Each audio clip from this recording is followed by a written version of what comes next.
हमारा जो विजन है, हमारा स्पष्ट विजन है।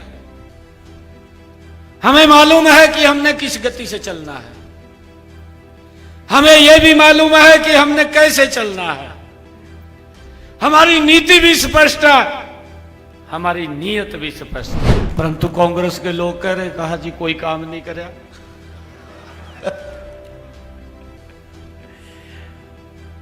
मैंने कहा मगर कांग्रेस पार्टी है ट्वीट मास्टर हो गई है, ट्वीट करते हैं, आपको पता नहीं लगता काम कहां हो रहा है कहां नहीं हो रहा। हमने बोला है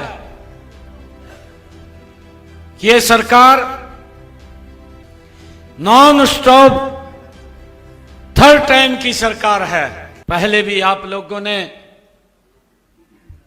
भरपूर आशीर्वाद दिया था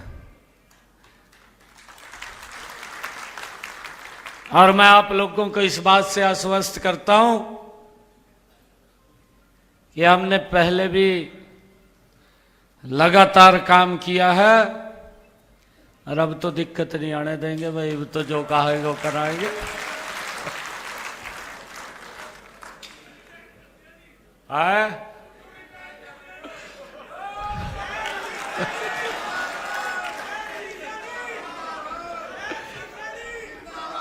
चूड़ी तो पूरी टाइट आ।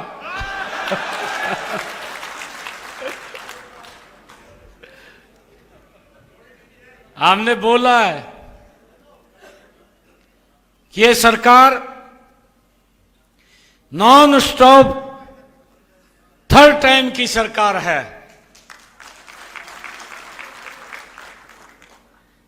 आदरणीय नरेंद्र मोदी जी के नेतृत्व में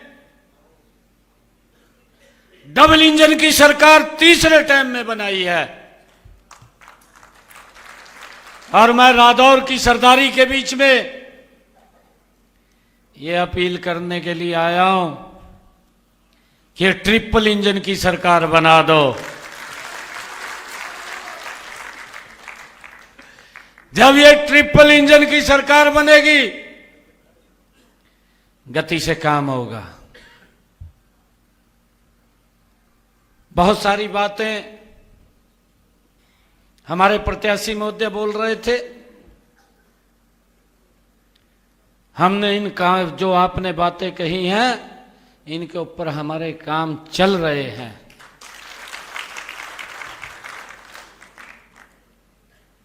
अभी मैं इसका कार्यक्रम करने वाला हूं। 2 बार कैंसिल हुआ मेरा कार्यक्रम। दिल्ली का चुनाव आ गया, मैंने डेट रखी थी, कैंसिल हो गया, फिर डेट रखी तो ये चुनाव का कोड ऑफ कंडक्ट आ गया, वो फिर कैंसिल हो गया। परंतु तीसरी बार की सरकार है, तीसरी बार कैंसिल नहीं होगा, गति से काम करेंगे।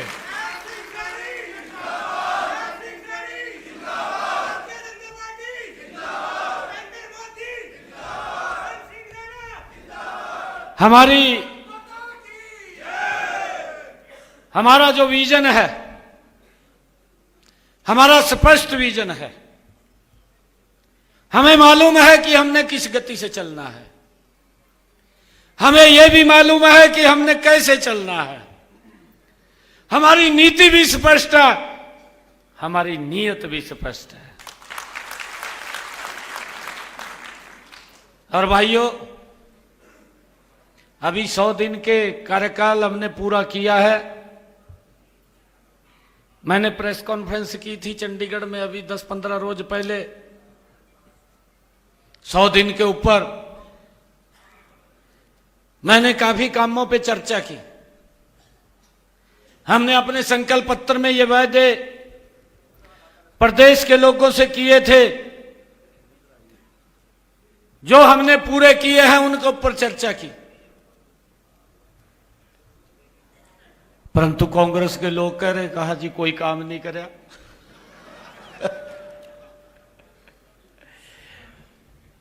मैंने कहा मगर कांग्रेस पार्टी है ट्वीट मास्टर हो गई है, ट्वीट करते हैं, आपको पता नहीं लगता काम कहां हो रहा है कहां नहीं हो रहा। ये तो एसी कमरे में बैठ करके ट्वीट करना जानते हैं, ट्वीट का ये भी नहीं देखते कि धरातल पर क्या है क्या नहीं है। जो फंस गया वही ट्वीट कर देंगे। मैंने प्रेस के अंदर पूरा बताया, हमने इतने वायदे पूरे किए हैं और हमने ये भी कहा कि ये तीव्र गति से काम करने वाली सरकार है। हरियाणा के हर व्यक्ति का सम्मान करने वाली सरकार है, किसी के सम्मान को कम नहीं होने देंगे। हमने चुनाव के अंदर भी कहा था, हरियाणा के लोगों को कहा था, 2,80,00,000 लोग हमारे सम्मानीय हैं जिन्होंने नॉन स्टॉप तीसरी बार भारतीय जनता पार्टी की सरकार बनाई है। हमने कहा था किसी के सम्मान को कम नहीं होने देंगे। ये हमारी सरकार की गारंटी है कि लोगों के सम्मान को बरकरार रखना, उनके सम्मान को बढ़ाने का काम ये हमारी सरकार करेगी। हमने स्पष्ट रूप से अधिकारियों को भी कहा है, व्यवहार के अंदर मखा बदलाव कीजिए,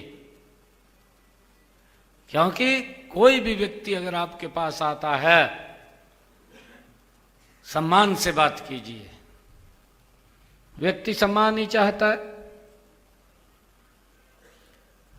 मखा मेरे को भी मिलते रहते हैं लोग, मैं बहुत लोगों की बात सुनता हूं और कई लोग आकर मेरे कान में भी बताते हैं। मखा काम खराब हो जाएगा अगर किसी ने कान में का कह दिया मेरे।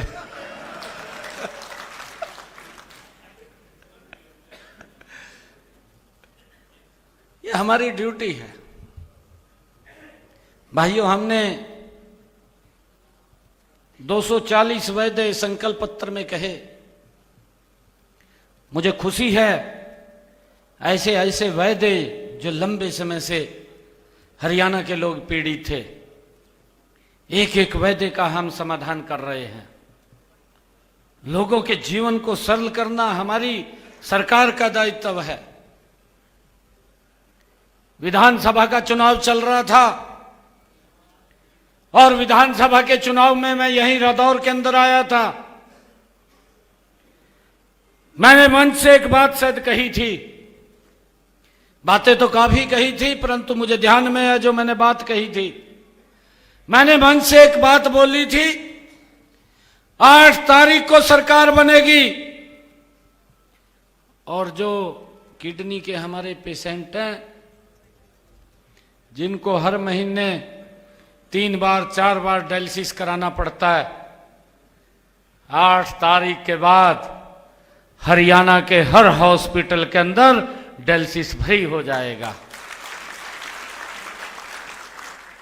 मैंने यही मंच से बोला था और मुझे ये खुशी है 8 तारीख को सरकार बनी। भाइयों, सबसे पहले जिस फाइल के ऊपर साइन हुए, हरियाणा के आज सभी सरकारी हॉस्पिटल, सभी मेडिकल कॉलेज और पीजीआई के अंदर, जो हमारा रोहतक पीजीआई है, सब में आज डायलिसिस फ्री हो गया है। किसी का कोई 5 पैसा नहीं लगता है। हमने ये भी कहा था, मेरी सरकार हरियाणा के किसान की, यह देश का पहला ऐसा राज्य है। मैंने कुरुक्षेत्र के अंदर ही घोषणा की थी, सुभाष सुधा जी बैठे हैं, उन्होंने बहुत बड़ा कार्यक्रम का आयोजन किया था। मैंने वहीं कुरुक्षेत्र के अंदर अनाज मंडी में घोषणा की थी कि हमारी सरकार हरियाणा के किसान की 100% फसल एमएसपी पर खरीदेगी। मुझे खुशी है कि हमने उसका नोटिफिकेशन जारी कर दिया है। आज किसान की पूरी फसल एमएसपी पर खरीदने का निर्णय ये हमारी सरकार का है। भाइयों, हमने ये भी कहा था कि जो हमारे पट्टादार किसान है, पाकिस्तान से आया था, उसको जमीन अलॉट हो गई, उसने जमीन को समतल किया, वो काश्त कर रहा है, परंतु उसको मालिकाना हक नहीं मिला। लंबे समय से लिटिगेशन के अंदर था। हम कैबिनेट के अंदर लेकर के आए, विधानसभा में लेकर के गए, उसके ऊपर एक्ट बना दिया, और यह अधिकार उस किसान को दे दिया, पट्टेदार किसान को, कि 2004 में जो कलेक्टरेट था, उस कलेक्टरेट के ऊपर आप उस जमीन के मालिकाना हक बन गए हैं। यह अधिकार हमारी सरकार ने उनको दिया और उस लिटिगेशन को समाप्त कर दिया। हमने ये भी निर्णय किया, हमारे पास बहुत सारे लोग आते थे और ये बोलते थे कि मेरा मकान पंचायत भूमि में बना हुआ है, किसी ने शिकायत कर दी, कोर्ट के आदेश आ गए, हम भी कुछ नहीं कर सकते थे। परंतु हम कैबिनेट में चर्चा किया, विधानसभा में बिल लेकर के आए। जिन लोगों के मकान पंचायत भूमि के अंदर पिछले 20 वर्षों से बने हुए थे, या पूरा का पूरा गांव पंचायत भूमि में था, उसका भी निर्णय हमने विधानसभा के अंदर यह किया, एक्ट बना करके, कि 2004 का कलेक्टरेट लेकर के 500 गज का प्लाट वो भी उसके नाम कर दिया जाए। यह निर्णय भी हमारी सरकार ने किया है। भाइयों, उससे भी राहत हमने दी है। हमने अपने संकल्प पत्र में कहा था, जब मैं देश के यशस्वी प्रधानमंत्री नरेंद्र मोदी जी ने मुझे जिम्मेवारी दी थी, 12 मार्च को मैंने हरियाणा के सेवा करने के लिए उस पद को ग्रहण किया। और जब मैंने पद ग्रहण किया था, मैंने घोषणा की थी, मैंने कहा था कि मैं 50,000 युवाओं को नौकरी दूंगा। मुझे खुशी है कि मैंने 15,000 युवाओं को ज्वाइनिंग लेटर बहुत कम समय के अंदर दिए। बिना पर्ची बिना खर्ची के युवा लगे।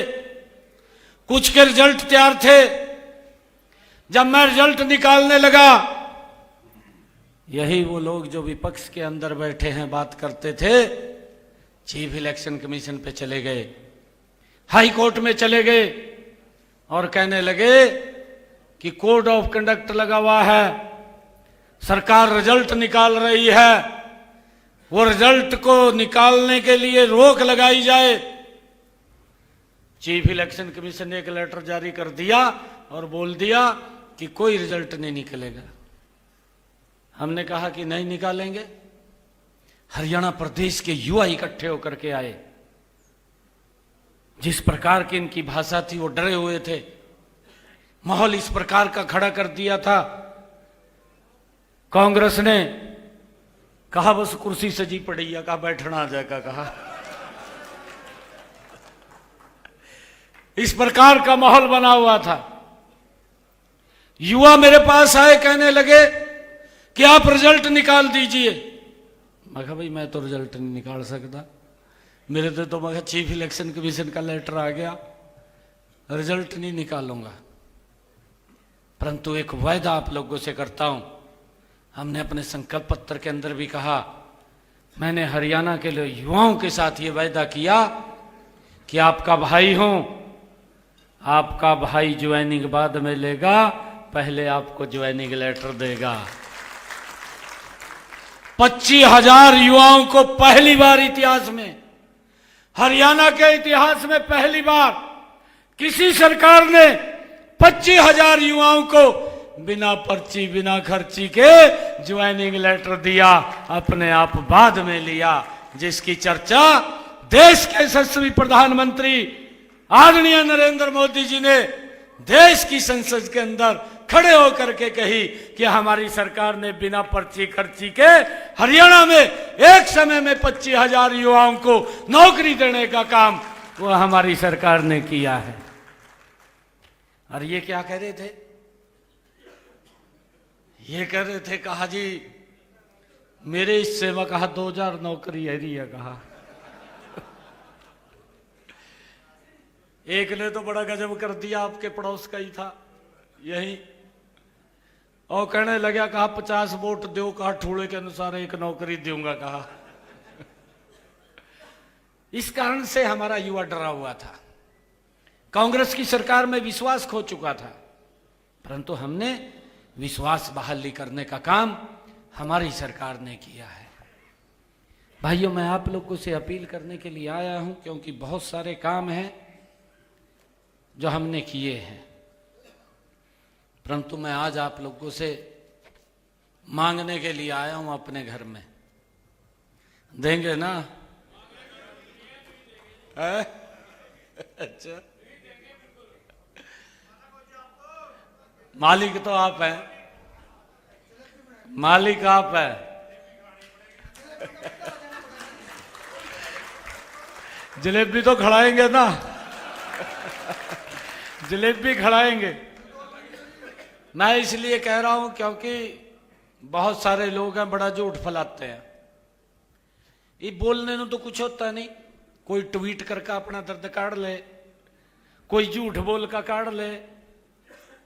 ये मेरी दिल्ली में ड्यूटी लगी हुई थी, वहां पर और नहीं कुछ फंसा, लोगों को डरा दिया, ऐसे व्यक्ति ने कह के डरा दिया और आरोप लगाई दिया हमारे ऊपर कि हरियाणा ने यमुना के पानी में जहर मिला करके भेज दिया है। कितना बड़ा झूठ बोला!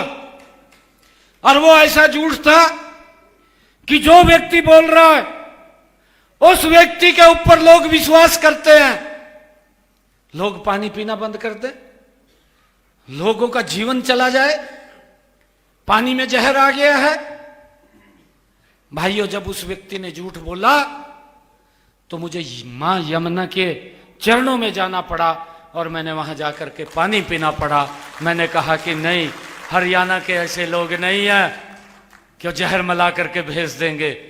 मेरे हरियाणा के लोग तो ऐसे हैं, खुद जहर पी लेते हैं, दूसरे को अमृत पिलाने का काम करते हैं। ये हमारे हरियाणा के लोगों की संस्कृति है।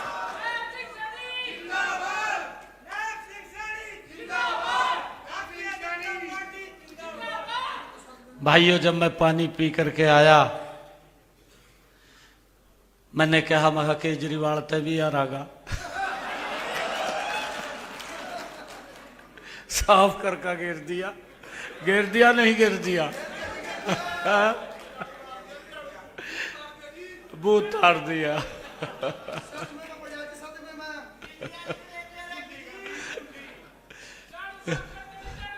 मगा साफ कर दिया पूरा, शुद्ध ही नहीं आ रही है। हरियाणा में भी नहीं आ रही, कई शुद्धि में भी मूर्छित होए पड़े।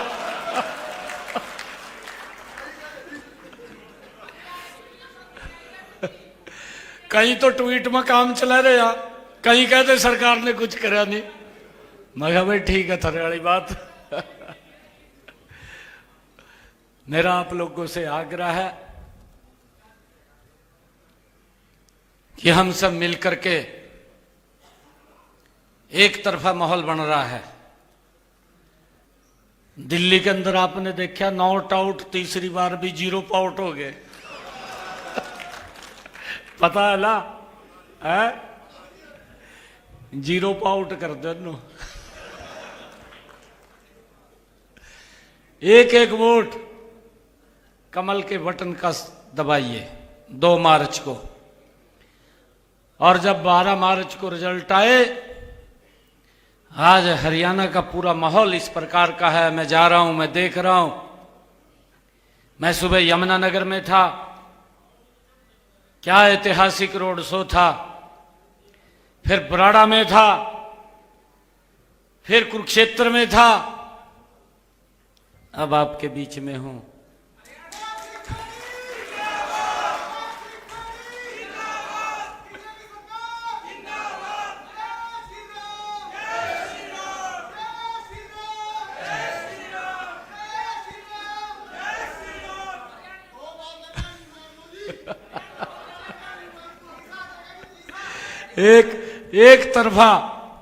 एक तरफा माहौल है, एक तरफा।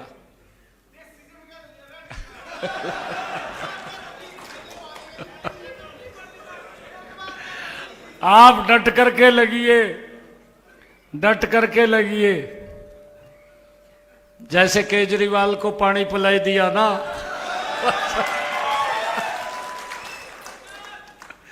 वैसा पानी पिला दीजिए इनको। आप सबका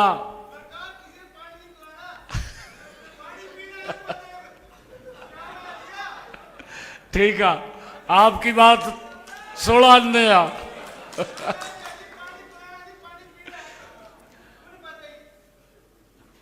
सबका मैं दिल से धन्यवाद करता हूं। हमारे राणा जी भी बैठे हैं, चरण सिंह टोपरा जी भी बैठे हैं, विशाल जी भी बैठे हैं, और हमारी रादौर की प्रमुख क्रीम यहाँ पर बैठी है। मैं आप लोगों से आग्रह करता हूं कि भाई ये 4-5 दिन डटका अंगा लगा दो।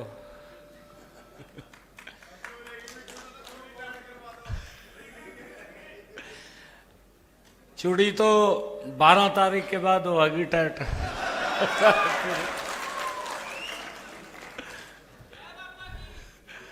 जय हो।